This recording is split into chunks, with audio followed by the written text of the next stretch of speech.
Okay, let's continue. तो बात क्या हो रही थी कि ग्रेडियंट कांस्टेंट है, सीधी लाइन है, तो वेलोसिटी भी कांस्टेंट है, लेकिन ग्रेडियंट है negative. Look at the gradient, the line is falling down, so you can see that the velocity is also negative. एक और इसी चीज को यहां पे देखो, वेलोसिटी कांस्टेंट है, वेलोसिटी कांस्टेंट है यहां पे, और यहां पे भी ग्रेडियंट कांस्टेंट है। यू कैन सी के लाइन हर जगह बराबर स्टीप है, ग्रेडियंट कांस्टेंट है, लेकिन यहां पे वेलोसिटी क्या है, पॉजिटिव है या नेगेटिव है? पॉजिटिव है, यू आर मूविंग पॉजिटिव है। फॉरवर्ड। तो ग्रेडियंट कैसा है, लाइन ऊपर जा रही है, लाइन ऊपर जा रही है, इसका मतलब ग्रेडियंट कैसा है, पॉजिटिव पॉजिटिव है। ग्रेडियंट। तो what is the second rule that we have learn today? दूसरा रूल हमें क्या मिला? अभी आप सारे ग्राफ पे खुद जाके अप्लाई कर सकते हो, जब नोट्स देखोगे दोबारा से, रिकॉर्डेड लेक्चर देखोगे, ये जो वन नोट पे नोट खोलोगे, अभी सारे केसेस पे तुम यही सेम रूल सारे अप्लाई कर सकते हो। So what is rule number 2? gradient of displacement time graph. What does it give you? इससे आपको क्या इंफॉर्मेशन मिलती है? बताया भाई कोई, मास बता सकते हो क्या मिलता है इससे, क्या इंफॉर्मेशन मिलती है? वेलोसिटी टाइम ग्राफ का वेलोसिटी की वैल्यू मिलती है, बस दैट्स इट, वेलोसिटी की वैल्यू मिलती है। You will find out the velocity from here. तीसरा रूल मैं पहले लिख देता हूं फिर समझा देता हूं, बड़ा आसान है। Area under velocity time graph, graph के नीचे जो शेप बनेगी उसका एरिया निकालना है, उससे आपको मिलेगी डिस्प्लेसमेंट। ठीक है, तीसरा जो रूल है इसको जरा प्रैक्टिस करते हैं। Let's do a very small exam. आपके पास एक वेलोसिटी टाइम ग्राफ बना हुआ, ठीक है,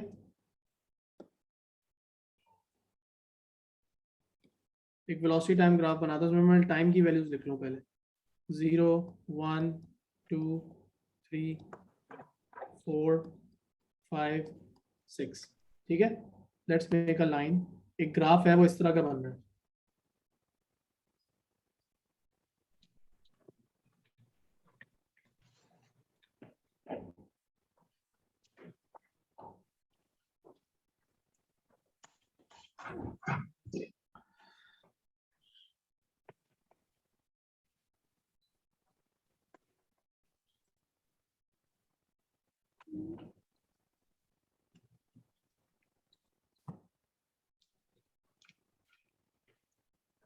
Okay, look at this graph.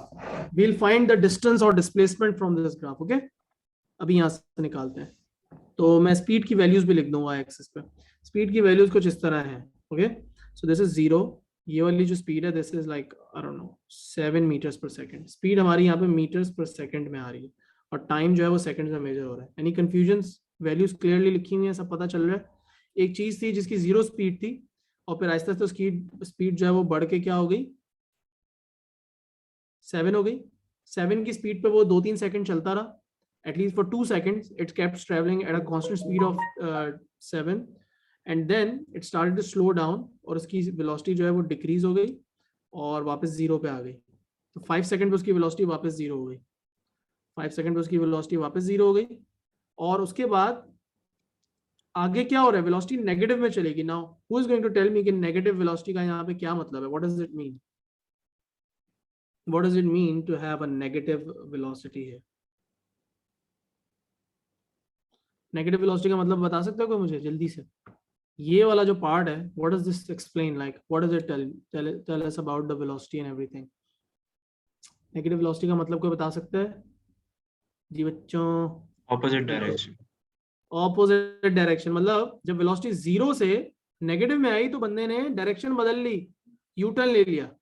Now let's find out some distances. So part A मैं इसका बोलता हूँ, लेट्स से मैं इसमें कहता हूँ यार, find displacement in first 3 seconds. ठीक है, चलो आओ कैलकुलेटर्स निकाल लो और रेडी हो जाओ, पेंसिल पकड़ लो हाथ में। कैसे करना है? Find displacement in first 3 seconds. 3 second पे जाके एक डॉटेड लाइन बना दो ऐसे करके, बन गई। अब ये शेप बन रहा है एक, इस शेप की एरिया निकालना है। इनफैक्ट इसमें 2 शेप बन रहे हैं, एक रेक्टेंगल बन रहा है, एक ट्राइंगल बन रहा है। लेकिन आप इसको ऐसे भी ले सकते हो कि यार ये पूरा एक ट्रेपीजियम बन रहा है, तो ये वाला एरिया हमने निकालना है, right? This is what we have to find. तो ये जो एरिया है वो हम कैसे निकालेंगे? Let's find out the area. Displacement आएगी from area, and area will be, पहले एक ट्राइंगल को फाइंड आउट कर लेते हैं। हाफ इंटू 1 इंटू ट्राइंगल की हाइट कितनी है यार रोमान? ट्राइंगल की हाइट कितनी है यहाँ पे? 7। ये हो गया ट्राइंगल का एरिया। अच्छा, उसके आगे क्या शेप बन रही है? प्लस कर देते हैं इसमें बाकी। 1 से लेके 3 तक जो है वो क्या शेप बन रही है? ये वाला जो शेप है ये क्या बन रहा है? रेक्टेंगल। तो रेक्टेंगल का एरिया कैसे निकालते हैं? Length into breadth. तो इसकी लेंथ क्या बन रही है? मतलब ये जो ट्राइंगल की, तो रेक्टेंगल की हॉरिजॉन्टल लेंथ है वो कितनी है यहाँ से यहाँ तक? ये कितनी है?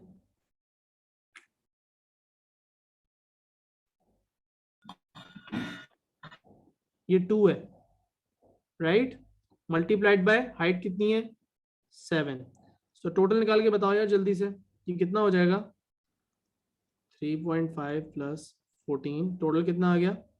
आई थिंक 17.5 मीटर्स। अच्छा, आप 17.5 मीटर्स गए हो, you are actually moving forward.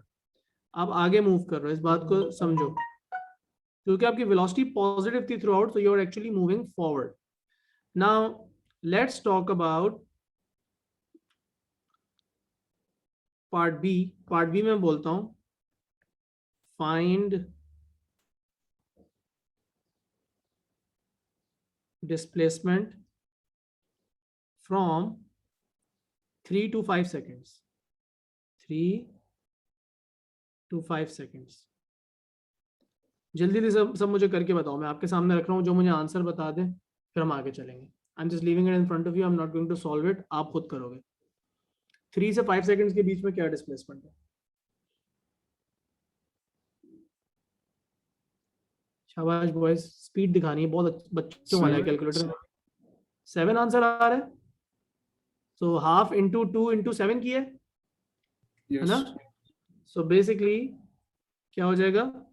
Half into 2 into 7, तो आंसर आ जाएगा 7 मीटर्स। फॉरवर्ड मूव किया या बैकवर्ड्स? स्टिल पॉजिटिव है, आपकी वेलोसिटी अभी भी पॉजिटिव ही थी, आप अभी भी ग्राफ के ऊपर वाले पार्ट पे थे, so you still moving forward, remember.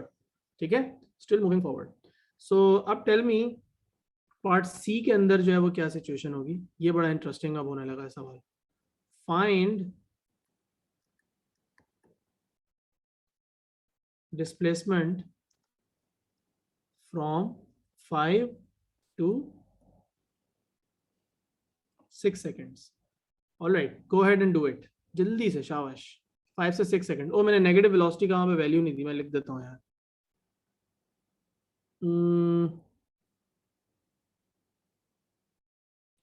ये वैल्यू होगी, 1 सेकंड देना बेटा मुझे, -3.5। ये -3.5 होगी वैल्यू वेलोसिटी की।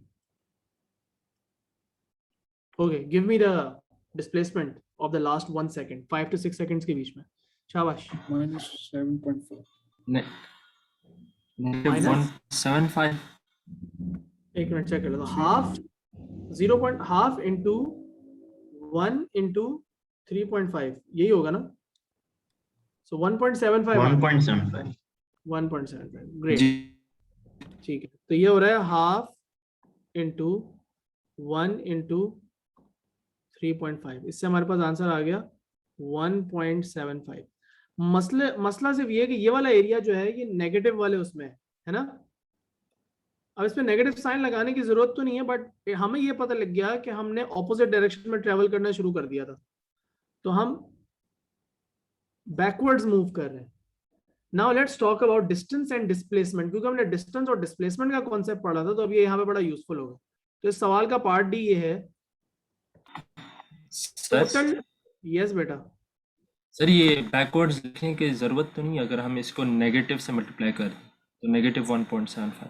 हाँ लेकिन मैं इसलिए बता रहा हूँ क्योंकि अभी जब अगले जो सवाल आ रहे हैं उसमें बैकवर्ड फॉरवर्ड बहुत हेल्प करेंगे आपको, इसलिए। सो बॉडी स्ट्रेट लाइन में मूव कर रही थी और फिर वापसी भी स्ट्रेट लाइन में ही आ रही है। अब मेरा सवाल ये है कि टोटल डिस्टेंस ट्रेवल्ड कितना है। सो बताओ, ये आप लोगों के अपने अपने सबके आंसर होंगे, मुझे जरा बताओ कि आप लोगों के क्या आंसर आ रहे हैं। What is the total distance travelled, और पार्ट ई है, करना शुरू कर दो, सिर्फ प्लस माइनस का सवाल है ये। टोटल डिस्प्लेसमेंट, सवाल बड़े सिमिलर है बट इनके आंसर थोड़े डिफरेंट होंगे। सो टोटल डिस्टेंस और टोटल डिस्प्लेसमेंट का जवाब क्या होगा आप लोगों के ख्याल में? थोड़ा सा जूम आउट कर देता हूं ताकि पूरा क्वेश्चन एक साथ देख सको। टोटल डिस्टेंस भी बताओ और टोटल डिस्प्लेसमेंट भी बताओ। चलो शाबाश, वेटिंग फॉर योर आंसर्स।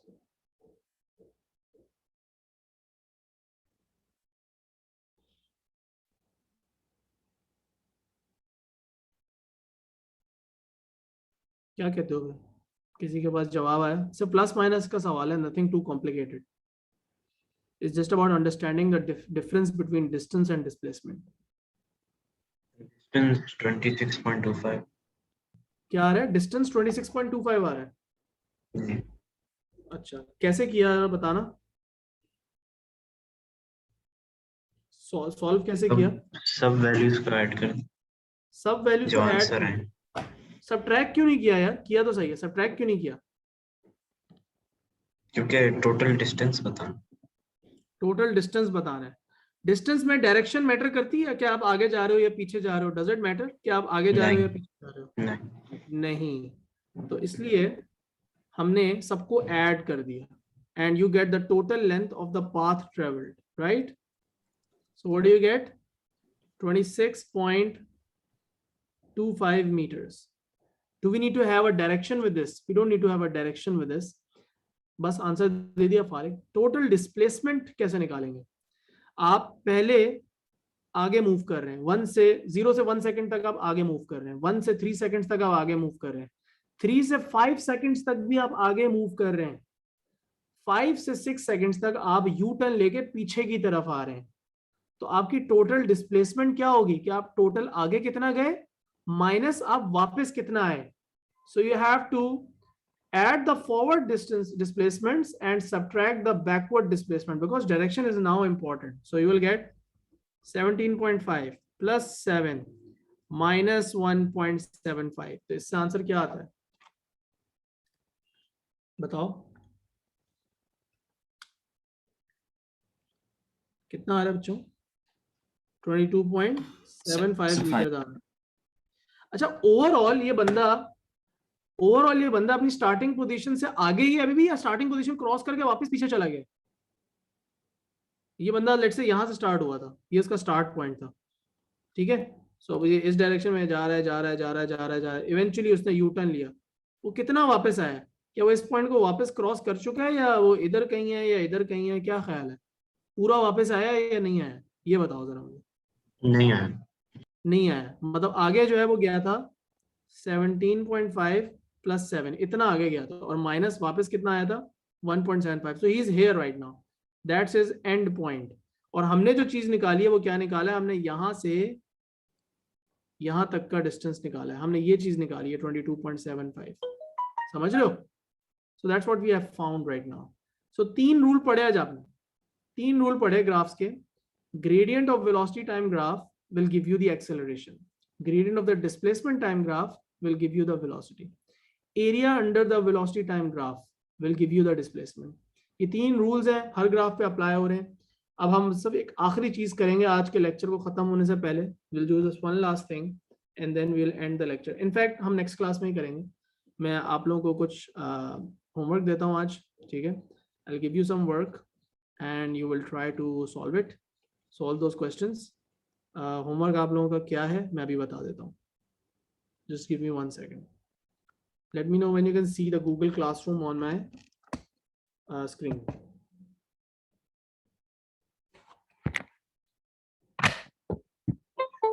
सो आप लोगों का क्लासरूम ये रहा।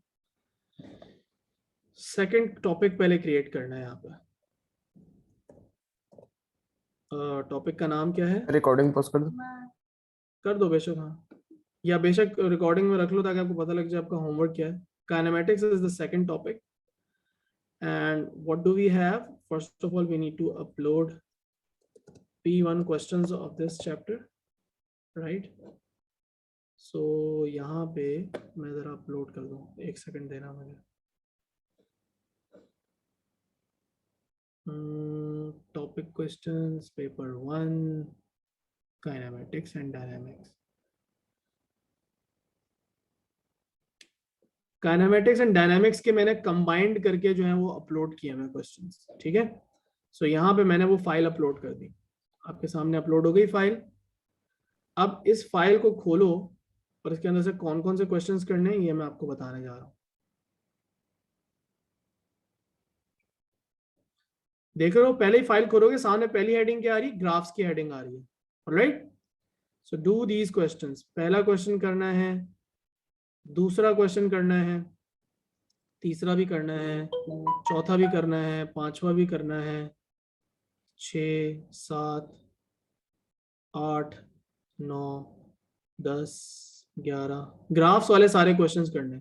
Some of them will become very very tough. Some of them will be very tough. You have to do these 15 questions as your homework.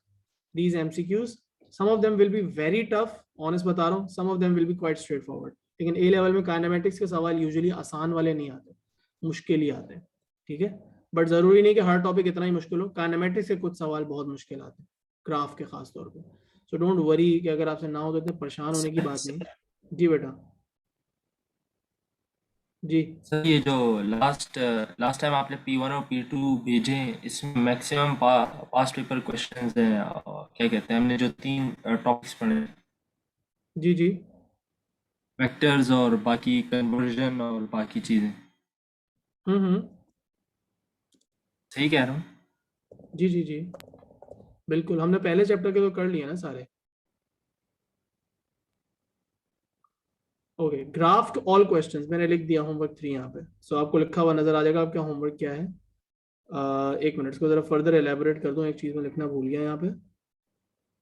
Graph all questions from P1, alright.